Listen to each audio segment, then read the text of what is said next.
Hola amigos, my name is Taylor and I want to show y'all the ultimate moto camper trailer build that I just got done with. So y'all come check this bad boy out. Hey guys, this is my 2005 GMC Savannah 3500 camper van with my 7x14 enclosed trailer that I turned into my dirt bike hauler slash camper as well. I'll give y'all a quick look of the van. So we have got the goofy headliner, the sink, the AC unit, a cooktop, the bed, TV, and a fridge. I have a full walkthrough video tour of this van already, so I'll link that right here. And then here is the topic of this video, the 7x14 enclosed V-nose trailer that I got for 1,200 bucks off Facebook Marketplace. It's got the nice aluminum wheels. I think it's lifted a little bit, so it kind of matches the persona of the van. And then I've slowly been buffing the trailer. I still got to do a couple more passes, but you can see it was an old lawn trailer, so it had decals on it.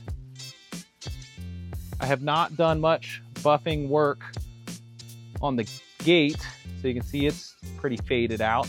But this would be the best side of the trailer so far with all of the buff work.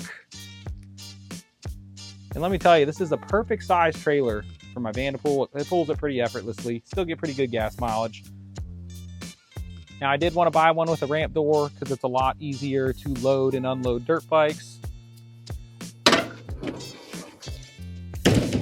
So here we have got the inside of the trailer. I'll go ahead and start with the flooring. So the decking in here is pretty rotted from the lawn company that owned it. So I replaced the decking on it.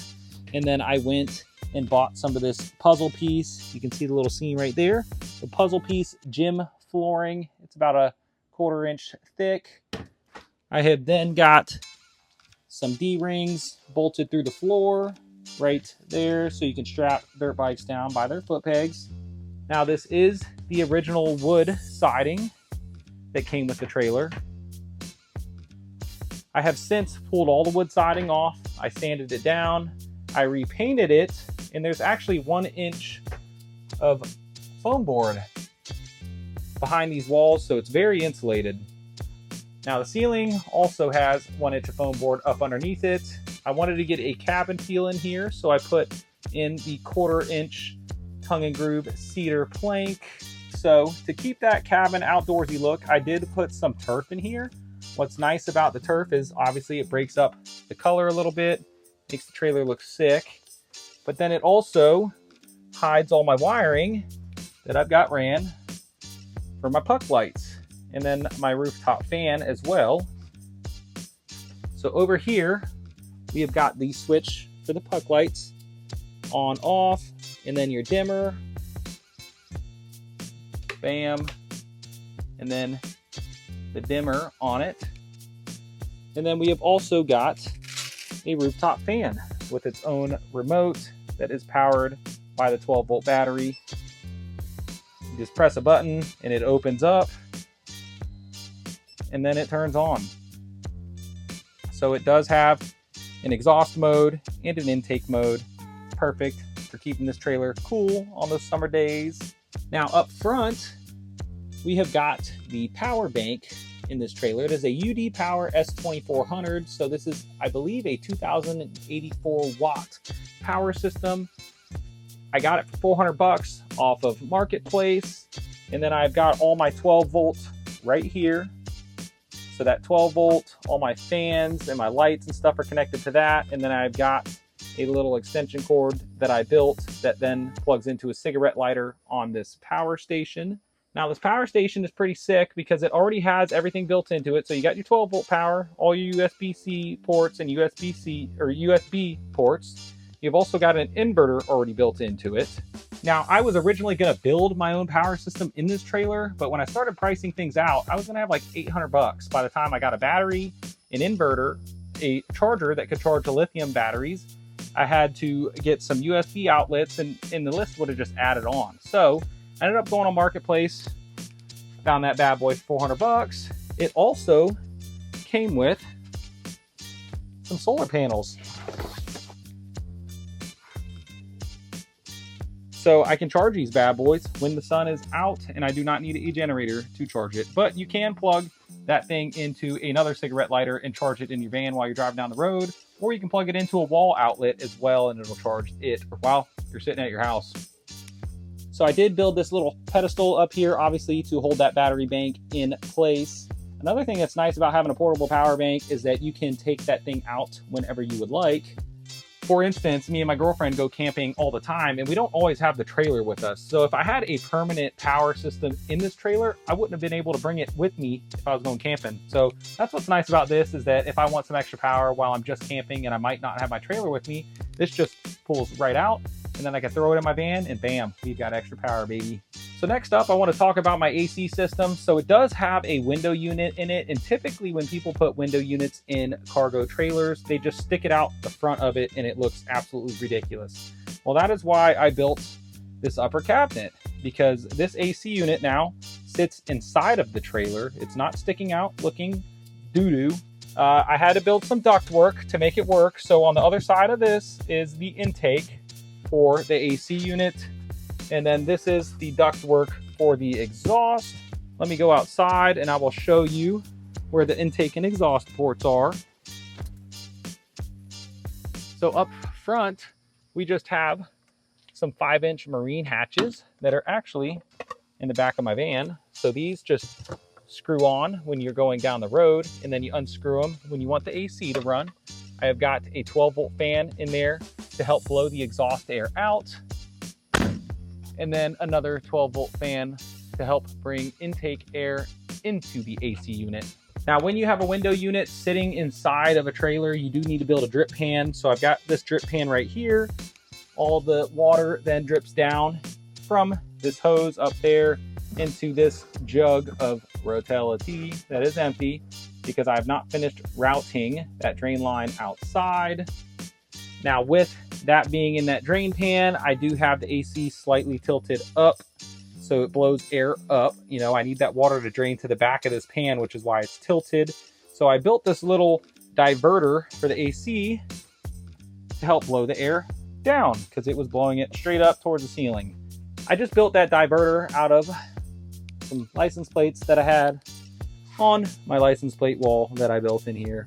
Now, I have already used this trailer on some 95-degree days. I had that AC cranking, and of course, had the back door closed. And we had it at like a nice, probably 76, 77 degrees inside of the trailer. Again, it's fully insulated, so it really helps keep a lot of that cold air in. And what's nice is I can run this off of a gas generator, a 2,000-watt gas generator. It'll actually run it for 8 hours on a gallon of fuel, so it's pretty efficient. Or it'll also run off my battery bank for about 4 hours before killing the battery on it. I've got this AC cord running down the wall through the back, and then I've got it plugged in, bam, to the power station.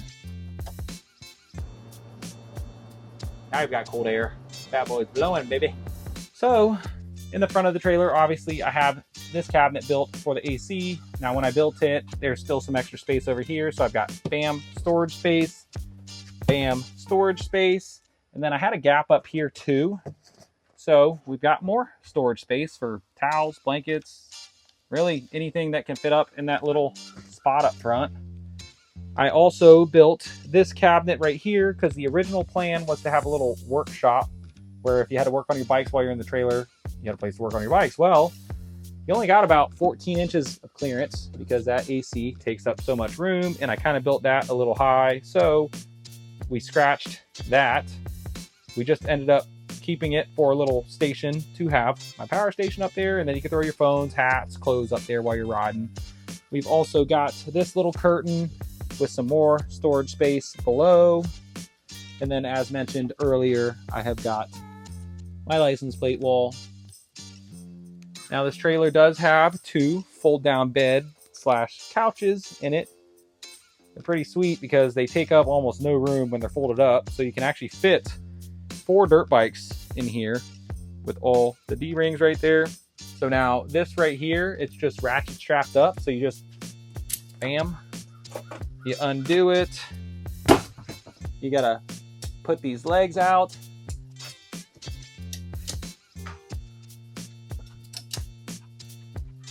and fold the bad boy down. So here you've got a nice sized bed, and then you push that up, and now you've got a nice sized couch. Now, since this wasn't working as the work table anymore, since there wasn't a lot of clearance, my buddies from Tennessee actually left this old plastic table that I have kind of repaired with some bolts because it was falling apart. It is ratchet strapped up as well, so you just undo the ratchet, pull the legs out,